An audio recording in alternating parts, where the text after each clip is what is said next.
求职。记者综合报道。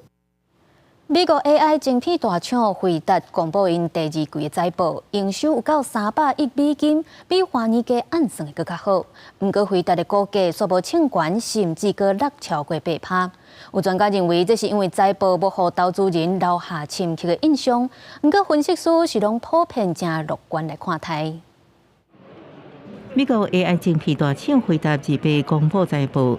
第一季营收是300.4亿美金，超过市场预期287亿美金。这一季成长率差不多是112%，连续3季成长率超过200%。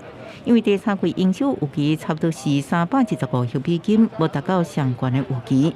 回答股价盘中落2.1%，盘后交易落的幅度阁超过8%。专家认为，这是因为财报免予投资者留下深刻印象。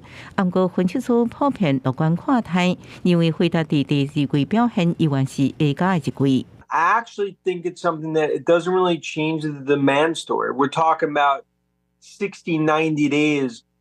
This is a company that's basically had numbers that have gone up 5x from where the street was.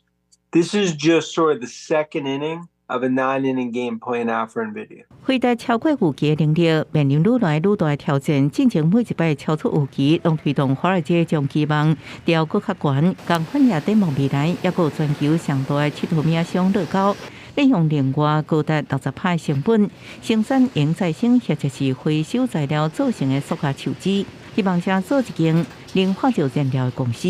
In 2015, Lego made the first commitment around this, and since then tested more than 600 different materials, and some were successful, some were not, and that's what happens when you innovate. We are taking virgin fossil fuel out of the mix of our materials, and increasingly putting sustainable materials in, so that could be recycled materials or bio-based materials.